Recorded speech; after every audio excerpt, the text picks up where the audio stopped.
बिस्मिल्लाहिर्रहमानिर्रहीम। जी स्टूडेंट्स, हम chapter number 13 को स्टार्ट किया हुआ था और उसमें इफेक्ट्स ऑफ करंट चेक कर रहे थे। उसमें लास्ट है केमिकल इफेक्ट। जी यहाँ में एक डायग्राम बनाई गई है, यहाँ से हम अंडरस्टैंड तो कर सकते हैं इसको कि केमिकल इफेक्ट का मतलब क्या है। जी तो केमिकल इफेक्ट के अंदर इस डायग्राम को एग्जामिनेशन पॉइंट ऑफ व्यू से हमने नहीं बनाना, वो हम यहां पे ही स्टार्ट करेंगे।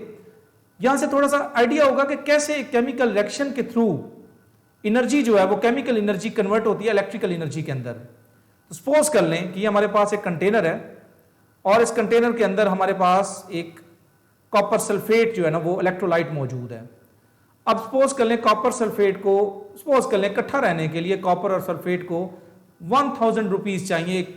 ये समझ लें एक रूम के अंदर रह रहे हैं, उसके अंदर आप HOH वाटर यूज करते हैं क्योंकि आप डाइल्यूट यूज करेंगे।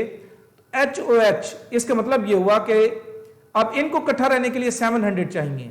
तो जब सल्फेट ने ये देखा कि यहां उसके पास H प्लस की सूरत में मौजूद है तो वो कॉपर को छोड़ देगा और वो किसके पास आ जाएगा, H की तरफ। क्यों?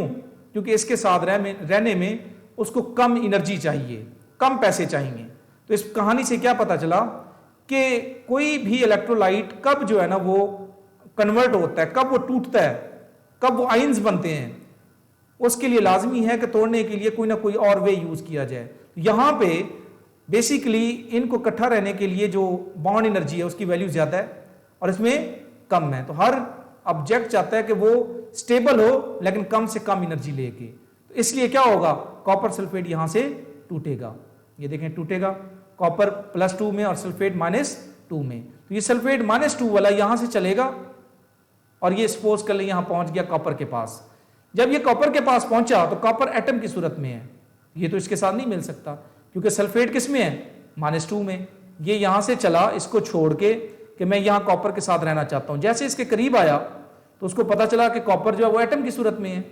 अब इसको आयन बनना पड़ेगा, उसके लिए क्या करेगा, अपने 2 इलेक्ट्रॉन खारिज करेगा। ये उसने 2 इलेक्ट्रॉन खारिज किए, ये वाले, ये सर्किट की तरफ जा रही है।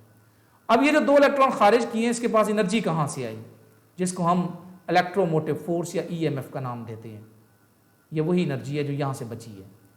यहां रहने के लिए 1000, यहां रहने के लिए 700, तो रिमेनिंग कितना रह गया, 300।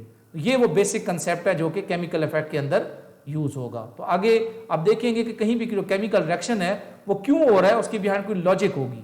तो ये वाली जो स्लाइड है ये आपने जस्ट अंडरस्टैंडिंग के लिए यूज करनी है, इसको हम बाद में एग्जामिनेशन पॉइंट ऑफ व्यू यहां से कुछ नहीं लिखना। अब हम अकॉर्डिंग टू द बुक देखते हैं कि हमसे सवाल क्या पूछा गया है। केमिकल इफेक्ट, इसमें ये आपने वन बाई वन एक एक लाइन में याद रखना है कि इलेक्ट्रोलाइट क्या चीज है। The liquid which conducts current is known as electrolyte. जैसे हमने अभी एग्जांपल में कॉपर सल्फेट लिया था, यहां पे यहां जो सोल्यूशन होगा जिसके आयंस बनने हैं, ठीक है, वो कौन सा है वहां पे, कॉपर सल्फेट। तो उसको हम क्या नाम देंगे, इलेक्ट्रोलाइट का। दूसरी चीज, the material in the form of wire और रॉड और plate which leads the current into और out of the electrolyte is known as electrode. जी तो यहां से वो जो इलेक्ट्रॉन्स हैं फ्लो करेंगे और ये पूरा चक्कर लगा के आएंगे। ये जो आपने यहाँ पे इलेक्ट्रोड यूज किए गए हैं, एक पॉजिटिव और एक नेगेटिव है। जो पॉजिटिव होगा वो एनोड और जो नेगेटिव होगा वो कैथोड। तो करंट फ्लो करेगा फ्रॉम पॉजिटिव टू आउट और इन, इधर आएगा नेगेटिव की तरफ, इसलिए हम इसको क्या नाम देंगे, ये पॉजिटिव एनोड और ये नेगेटिव कैथोड। और लास्ट ये जो पूरा कंटेनर है, ये वेसल है, इसको हम क्या नाम देंगे, वोल्टामीटर का। ये 4 टर्म्स आपने 5 टर्म्स होंगी, इलेक्ट्रोलाइट, इलेक्ट्रोड, इसको आप डिफरेंशिएट करेंगे एनोड और कैथोड में, और देन वोल्टामीटर। तो ये बनाने के बाद अब हम वर्किंग देखते हैं, इसकी वर्किंग क्या है। सपोज कर लेंगे यहां पे हमारे पास कॉपर सल्फेट का सॉल्यूशन मौजूद है वाटर के अंदर, तो ये काम कैसे करेगा, केमिकल रिएक्शन कैसे होंगे, यही हमारा मेन काम है। जी तो यहां इलेक्ट्रोलाइसिस के लिए जो प्रोसेस यूज किया गया है हमारी बुक के अंदर वो कौन सा है, कॉपर सल्फेट का। When copper sulfate is dissolved in water, it dissociate into copper and sulfate ions. ये क्यों हुए हैं, उस कहानी के बिहाइंड जो बात थी वो मैंने यहां बता दी है, ठीक है। तो यहां पे आप समझ सकते हैं इस बात को। जी वाटर के अंदर जैसे डिसॉल्व किया तो कॉपर सल्फेट किस में चला गया, कॉपर +2 SO4 -2, क्योंकि कॉपर की एबिलिटी है कि वो इलेक्ट्रॉन देता है और सल्फेट की एबिलिटी है कि वो इलेक्ट्रॉन लेता है। इसका मतलब ये हुआ कि जब ये अलग हुए तो जो पैसे है वो सारे सल्फेट ले गया और दिए किसने है, कॉपर ने। तो कॉपर +2 में और सल्फेट -2 में चला जाएगा। Next, on passing current through the voltameter copper moves towards the cathode and following reactions take place. जी, तो कॉपर किधर जाएगा, कैथोड की तरफ।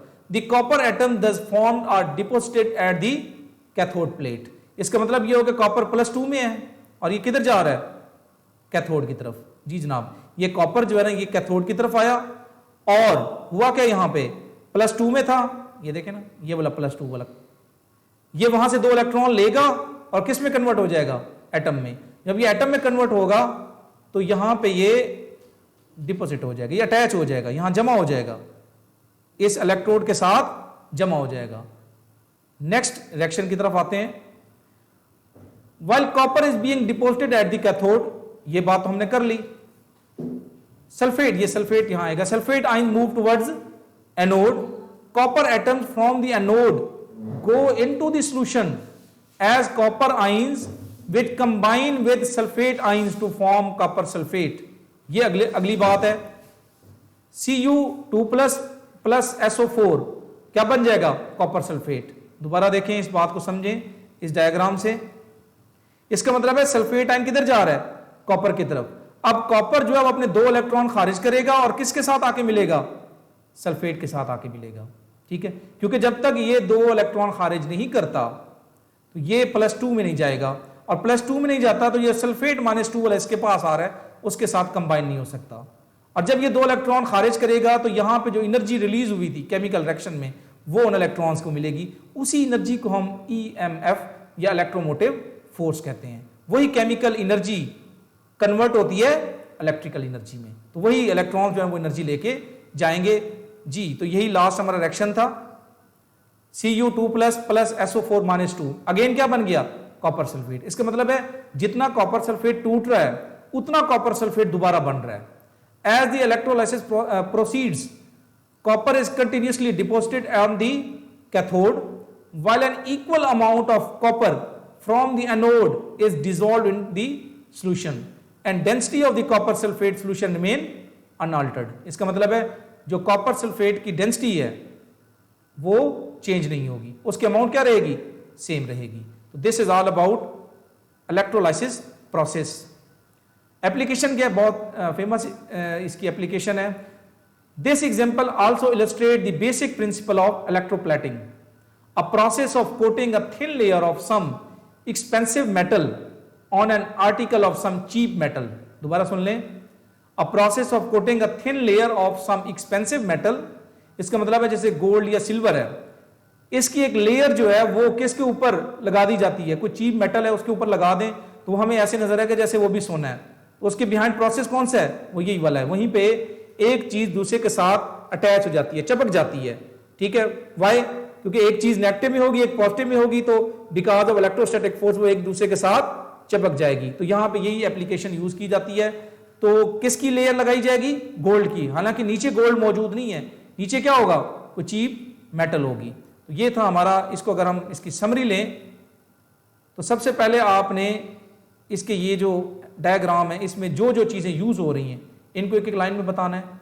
देन उसके बाद इसकी वर्किंग बतानी है। वर्किंग में सबसे पहले क्या होगा, कॉपर सल्फेट टूटेगा, ये देखें ये टूट गया। उसके बाद 2 इलेक्ट्रॉन लेके ये डिपॉजिट हो जाएगा कॉपर में और फिर सल्फेट जा रहा है दूसरे एनोड, इसकी तरफ सल्फेट एनोड की तरफ जा रहा है, तो वहां पे क्या होगा, कॉपर किस में कन्वर्ट होगा, +2 में, और किसके साथ अटैच होगा, सल्फेट SO4 -2 के साथ। अगेन क्या बन गया, कॉपर सल्फेट। तो डेंसिटी क्या रहेगी कॉपर सल्फेट की, कांस्टेंट रहेगी। ठीक है, और ये लास्ट इसकी एप्लीकेशन आपने बतानी है। तो this is all about chemical effect.